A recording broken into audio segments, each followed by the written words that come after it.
Hello and welcome to Desia's podcast. Today is our pilot episode and we're going to be covering being in a multiracial and multicultural romantic relationship. Today with me, I have a guest. Her name is Jenny Bird. She is a longtime good friend of mine and has some pretty good experience in being a multiracial relationship.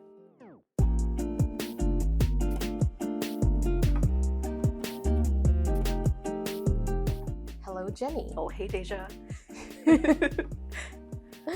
Welcome to my first and only probably podcast. Well, I'm so thrilled to be on the pilot episode. First and foremost, I would love for us to establish our experience. Did you want to go first? Yeah, sure. So I've had a couple of relationships in the past that were both multiracial and multicultural. Like I dated someone of a different cultural background, but from here, a different racial background. And then I also dated someone actually from a different country in the past. And right now I'm also dating someone from another country. He's from India. And I also wanted to explicitly say, Jenny, you are also of English descent. Yeah, so I'm white and American, but my dad is from England, and my mom, she was born in the U.S., but she grew up overseas, on bases. So she has a bit of different cultural upbringing as well than some other Americans. I also wanted to share, too, that I am first-generation Hmong American, so my parents were born and raised in Laos, and I have a very first-generation American experience being raised in the U.S., and my partner, Fred, is like a 6th or 7th generation American from Jewish descent and French-British descent, so he is white. All right, so the first thing we wanted to cover with this episode is personal tastes. Have you always been into multicultural men, or were you always encouraged to date other white men? I think so. Growing up, I grew up in a very white area. So I grew up mostly going to private schools, and the majority of students there were white. I didn't have a lot of experience with people of different races or nationalities. A few, but not a ton. But it was never thrust upon me, I guess, to date only white or to date only, someone from a different race or culture. It didn't really occur to me growing up. I never really thought about it. That's nice. Yeah. You didn't get pressure to date only white people. No, I think actually in some ways my parents expected me to probably actually date someone who was not necessarily a traditional white American anyways. When we would discuss things like future and family and stuff like that, they maybe assumed that I would not stay here in the US anyways. So I think it was just not surprising to them later on when I did end up dating someone that I met at school who happened to be from a different country or of a different race. What attracted you to Sid? When we first met, we were both in school. We were both in graduate school still, both doing PhDs. I was close to finishing and he was sort of in the middle. And I think being able to joke and talk about that and also have kind of deep conversations. But he also has a very funny sense of humor. He really gets my sense of humor. So that was really drew me to him. Yeah. So yeah, it was kind of the intellectual, but also silly, fun part of him, an adventurous part of him that I really liked. I actually, so funny enough, we met on a dating app, but actually in his dating app, he didn't have very good pictures of himself. I couldn't really tell what he looked like. I could tell that he was Indian from his name and from vaguely what he looks like in these pictures, but he had sunglasses on and jackets on, and I couldn't see what he really looked like. It wasn't a good profile picture. No, it was not. He was just very fun to talk to, and he had some funny quotes in there that I thought were interesting. He could have been a shady character. I know. Well, I checked online. I was like, I'm gonna make sure this dude's actually a student. He was. He was. But yeah, it wasn't necessarily how he looked that attracted me to him. But I do find him attractive. It's not like I'd find him unattractive. I think he's very handsome. Yeah, no, that's really awesome. I think for me, I had a lot of pressure from both of my parents to date Asian men, and they really wanted me to date Hmong boys. But the thing about living in Madison is that all the Hmong boys around you are either related to you or related to someone that you know. Right. So it's kind of extensive. Yeah. And all of my Hmong cousins growing up and Hmong friends, they always dated Hmong boys from other towns. I had a friend who was in a long distance relationship with someone someone from the Twin Cities, Mm-hmm. and like another whose long distance relationship was in Milwaukee. Mm-hmm. And because that's when they go out to socialize at like Hmong New Year's or Hmong tournament festivals, that's where they would meet other Hmong people. Right. And that kind of style of dating never appealed to me. Mm-hmm. And a lot of the Hmong boys that I was introduced to growing up were kind of losers. They were like really lame, unambitious, very coddled boys who just didn't have a lot of personality. And I really like intellectuals. Mm-hmm. Like, I think if someone is smart, they're so attractive to me. It's But it's just that the people that were in your in the Hmong community in this area just did not have that. Yeah, they just aspect. aren't very interested in being a scholar. Okay. They're not very interested in bettering themselves and kind of culturing themselves about the world and other issues outside of the Hmong community and outside of superficial things like what favorite TV show or what, I don't know, K-pop dance girl group is the hottest. I don't know, some trash like that. This is how far removed I am from the Hmong community. I'm like, I don't even know. You don't even know. But so yeah, I don't know. I think that's interesting of like your exposure to people who, aside from your family members, Yeah, it's just not a large enough pool like that didn't pop yeah, up. and I think growing up, I really liked being around other people of color. I was really attracted to mostly Hispanic and Black kids. In my neighborhood, there were a lot of white boys, and I did have crushes on them, obviously. They were really handsome white boys, but they were not interested in a Hmong girl. The first few people that I remember asking out, because obviously I'm always the person who asks, who makes the first move, they were both really, really smart, and one of them turned out to be, one of them was Mexican, and the other is Fred. Mm-hmm. And so, yeah, I've always been attracted to intelligence, and Fred was always such a nerdy kid, and scholarly. Yeah, well, he always knew like the weirdest random pop culture shit. Like when I first met him, he asked me if I liked Patrick Stewart. Oh yeah. And I was like, who the hell is Patrick Stewart? And he was like, no, unacceptable. And he cultured me on Patrick Stewart. And so we were in the dramatic lit class in high school. Okay. And we were high school sweethearts. So it's it started off with a shared love of knowing actors' names. Yeah. And from that blossomed even further. Yes, yeah.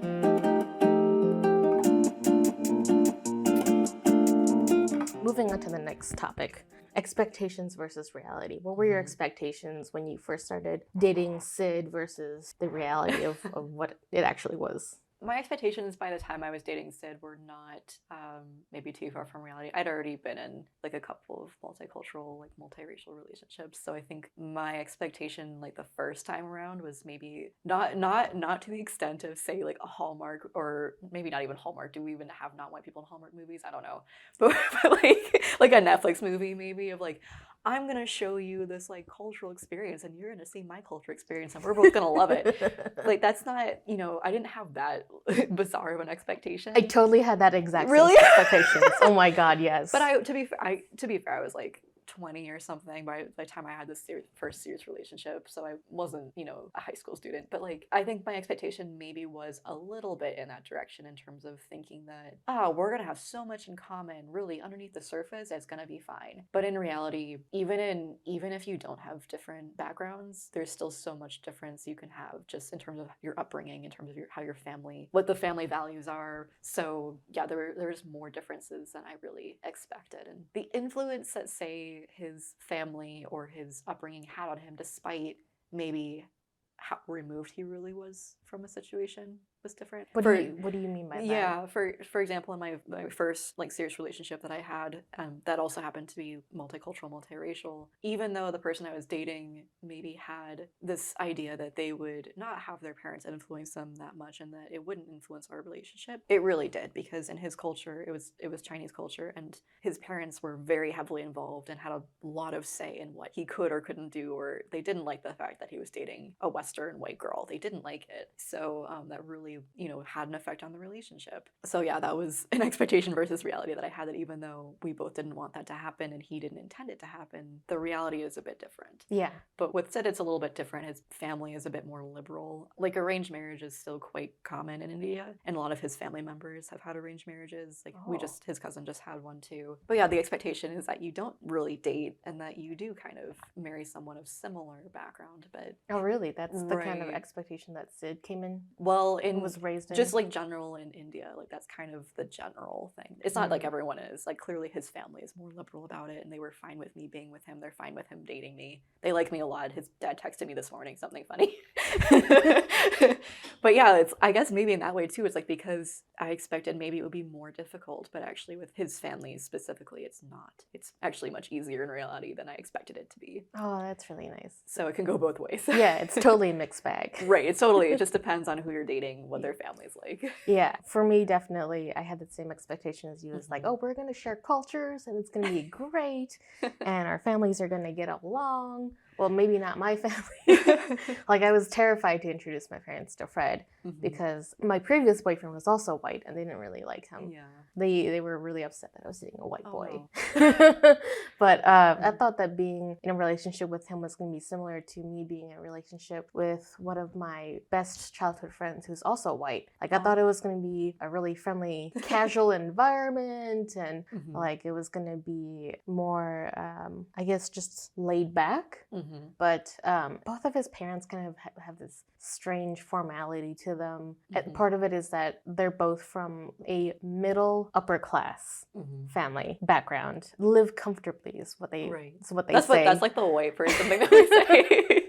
yeah, they say they live comfortably. Yes, exactly. But they also come from like a culture where you really put on face. Oh gosh, yeah. So they were friendly, but they weren't like entirely welcoming. I think part of it too is they weren't sure how to react or how to act. Right. Because I was the first girl that Fred had ever brought home. Oh. Fred's mom would say things to me like, "Does your family celebrate Thanksgiving? Right. What do they do for Christmas?" And I'm just like, well, we're Americans, so we do what other Americans do during Thanksgiving and Christmas. It's just that our food is slightly more Hmong. Right. Like, instead of bread stuffing in our turkey, we do noodle stuffing. Right. So it was like, I could tell they were like not very exposed to other cultures that's not Western. Right. It's like the same question that I asked my friends when I was growing up, when I had like no idea what other people do. Yeah. But it's true. It's like this lack of cultural awareness, I think. When you're like part of this majority group, like being white in America, you're part of a majority group, and you're not expected to like learn necessarily. Yeah. I think it's changing now.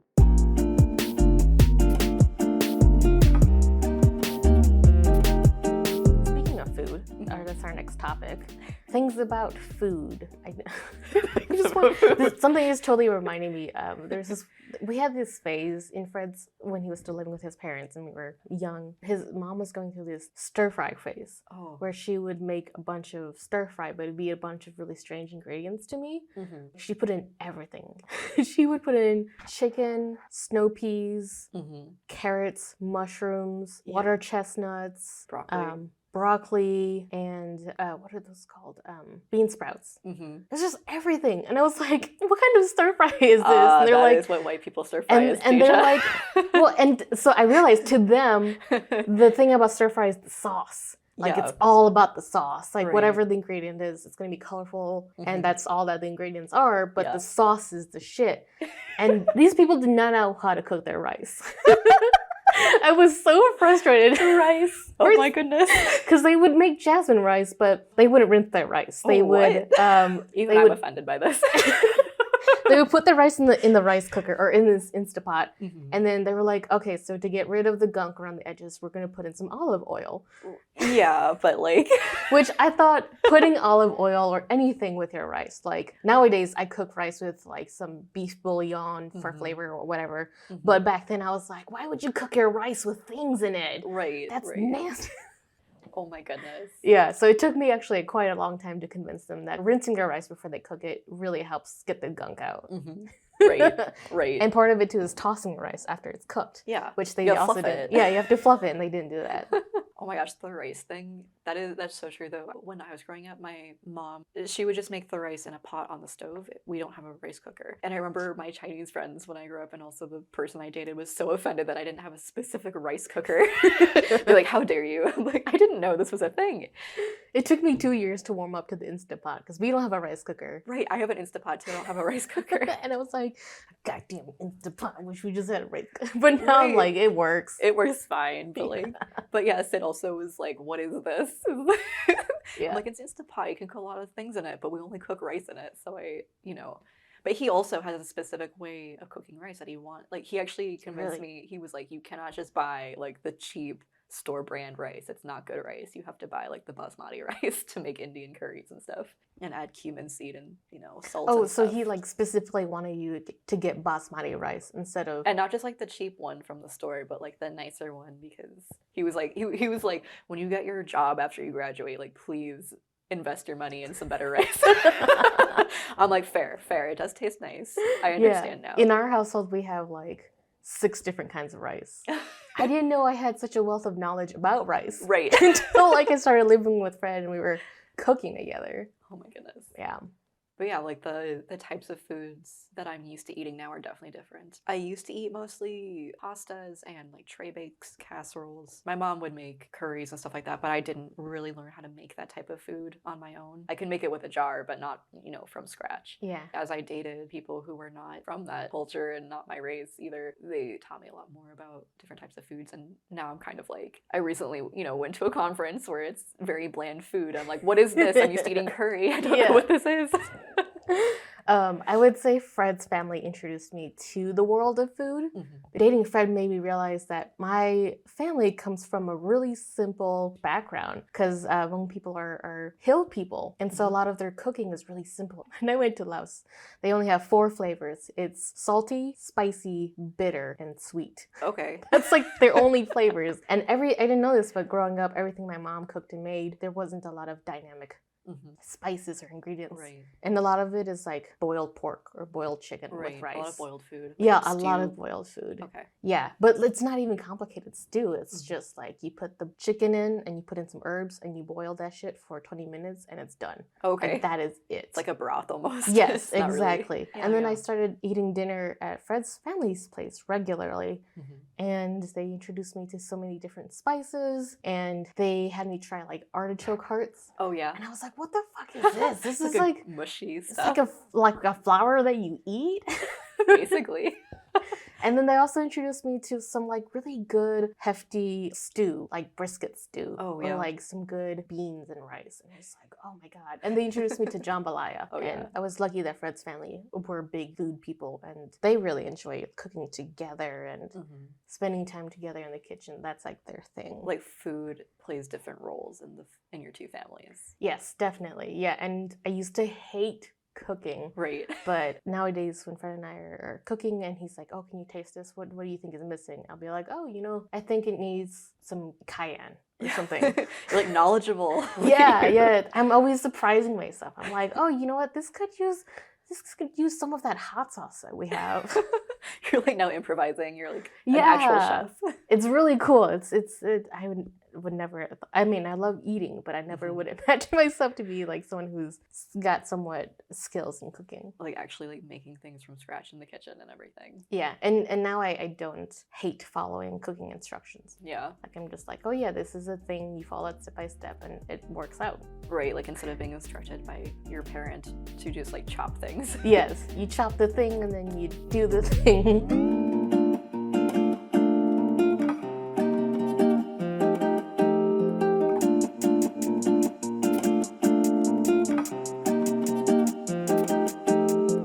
Meeting a each other's extended family, which is always a scary experience. I don't know, I've not been scared meeting people's families too much. I'm not really sure why. Maybe I should be more afraid. That might just be out of naivety.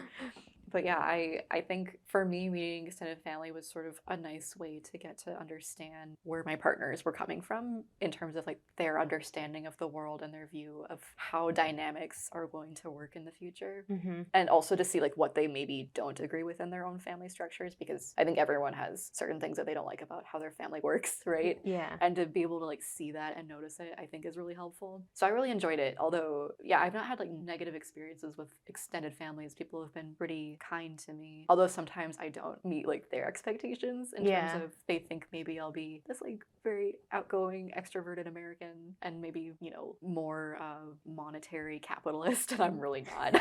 Like I do not buy fancy clothes. Like I'm not gonna wear lots of makeup in front of them. So yeah, definitely. and they expect these things of me sometimes, and I'm like, no.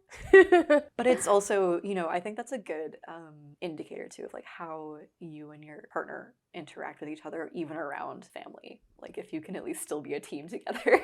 Yeah. Even though it's, you know, maybe seems dysfunctional or very different to what you're used to.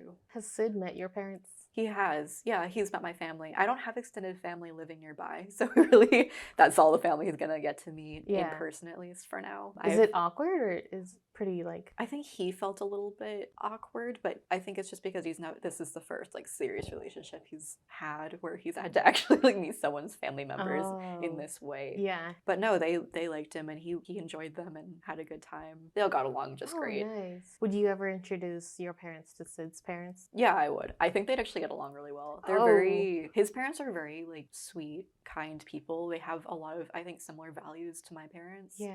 My parents are kind of like in academia and his parents are doctors, like medical doctors. Yeah. So I think, but they also are not, they don't find like money the most important thing in the world. They find it as like a functional thing, which is similar to how me and Sid kind of view it. And they don't show off with money, things like that. So I think they're very similar in that regard. And they're also very just like loving people. Yeah, that's really nice. I would never have my parents different. Meet Fred's parents. I think I'm on like the opposite spectrum of where you are. I mean, it's part of it's luck. It's not like... Yeah. Well, my parents are just, they're so abrasive. And Fred's parents are so culturally clueless that I just think they have nothing in common. They wouldn't really know how to even have a conversation. The communication styles are different even. Yeah. And part of it too is the language barrier. I don't know. Do you think they have any values like that are common? Maybe food. Yeah, like the importance of food. I think everyone likes food. Everyone likes food, and food is a really big central piece for people coming together just in any culture. Yeah, when I met Fred's extended family, so his mom's side of the family, they're the Seagulls. They're very culturally Jewish, so it was really shocking to meet them. But it seems like I really lived up to the expectations. Like they were very excited to meet me, very welcoming, but also kind of in like a invasive way. Oh, yeah. Like a really like, let me get up to your personal space and get to learn about you and ask you lots of questions and really, really get to know you. And it's just kind of overwhelming. Right. Like you're not used to that. Yeah, it feels like you're having 6 different voices in your heads. And then when I met Fred's dad's side of the family, they're like waspy Michigan people. Like they live in Birmingham, Michigan, or like his cousins go to Ann Arbor College. I never knew what waspiness was until I met them. And like they come, it's such a strange, like, I hate to say this, but it's such a strange white people culture. Yeah. Where they're really, really into golfing. Oh my God. Like so into, like they'll be like, oh, I gotta wake up at 5 for tea time. And like, that doesn't mean they're gonna drink tea. It means they're gonna go and golf. Like at 6 a.m. Did you think it meant tea? Yes, I thought so. For like the first 2 years that I met them, I was like, were they drinking tea at 5 a.m.? Yeah, exactly. Oh my God. And so it's like a whole ordeal for them to go golfing with their neighbors. I feel you that's such a strange culture within, would you call it like within American culture? Like American, like waspy kind of, or wasp, like old money type of culture. Yes, they definitely have old money. Yeah, because, so I guess a bit of a background. My dad grew up like very poor. He has a PhD now now, and his mom was a nurse. Eventually his dad got his like lawyer degree. Like growing up, that like it was coming into that. It was not, they didn't have that growing up, so he's used to not having money. Yeah. And my mom, you know, they grew up traveling all the time. They get rid of everything every time they move to a different country. So they're used to, you know, not having a lot of things all the time that they wanted. So with me growing up, like they kind of imparted that on me, like, things are not everything. Like, be grateful for what you do have. That's so interesting. So when I grew up and I ended up going to a private school, and a lot of the people at my school, it was at Edgewood High School, a lot of the people are kind of like that. Not everyone. A lot of my friends, actually, my closest friends were not from old money. They were actually there on scholarship.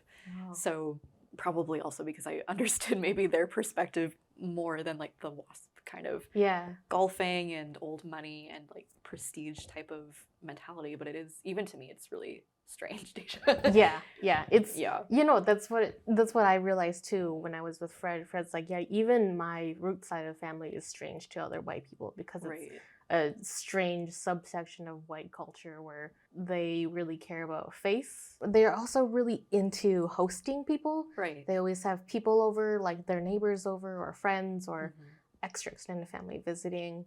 And I really love that aspect, the hostingness, and just how nice and friendly they are, and I feel really comfortable with them. But sometimes it's just kind of like, this is a whole nother level of luxury that it's really hard to get used to. It's like, even though, because I think you've mentioned this to me before, that your family hosted, they had like lots of parties hosting, you know, stuff for your communities and for your families, and it's like, even though you're used to that aspect of it, the degree to which Fred does this, it's just so different. It's different because we're inviting other Hmong community members into our house. And we have a really small house, and we'll squeeze like 50 Hmong people in there.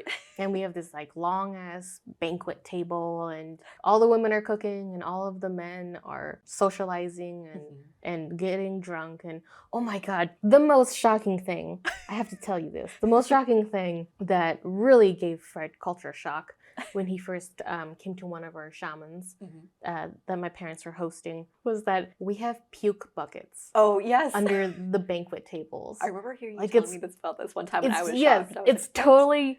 It's become, I don't know if it's just with my family, maybe it's with others too, but every time my family hosts a shaman and we're inviting like, you know, 20 plus people, and there are men there who like drink and eat, and then they vomit. Like, we just have vomit buckets. Just to catch it all. Yes, that they vomit into, and then they'll go back to drinking and eating and continuously vomit the food that they just ate. Like, it's a disgusting thing that I remember having to clean up, because my siblings and I were the cleanup crew. Oh my God. And it was just so gross, and our toilets would be destroyed because there'd be like bits and pieces of food everywhere, and oh my God, it's that. Oh my gosh, that is, yes, that's the hosting culture I come from. So he was shocked by that end of it, and it smelled disgusting. I mean, I can't even imagine. I'm like, I was gonna say like, I should go to these with you at some point, and I'm like, wait, maybe I would definitely invite you. I'll shield myself from the bathroom at least. I won't go near that. I don't think you'll be able to eat anything. Everything not. Probably has MSG in it. I can at least drink. I'm sure I can eat some of the food. But that's so crazy. So then you got shocked by his side of things too. So you're both basically just shocked by each other's hosting experiences. It's so dramatically different. My family is just like I feel like as third world as they come in the US, because my parents literally did come from third world countries, so at least I have this third world mentality of like, you're raised that way. So yeah. It makes sense.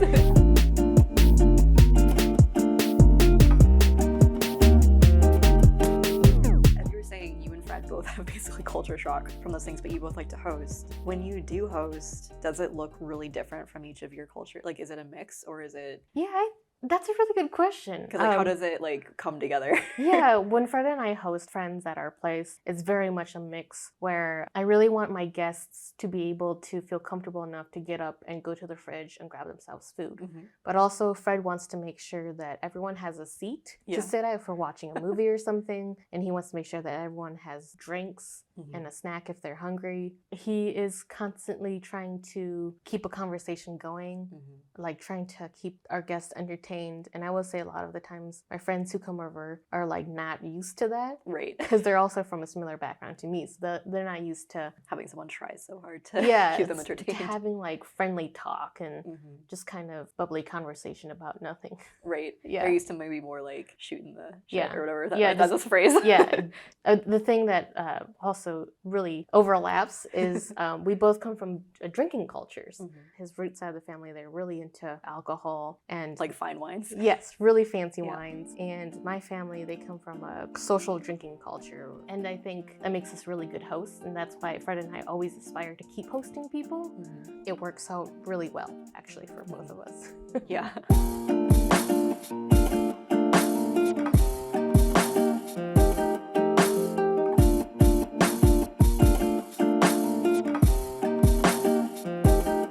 This podcast was made possible through Madison College and the Visual Communications program, and through the support of the Sound Production Techniques class. If you would like to listen to more Desia's podcasts, please let me know via email, social media, in the comments, and I would be happy to continue producing content. Thank you for listening, and have a good morning, afternoon, night, wherever you are.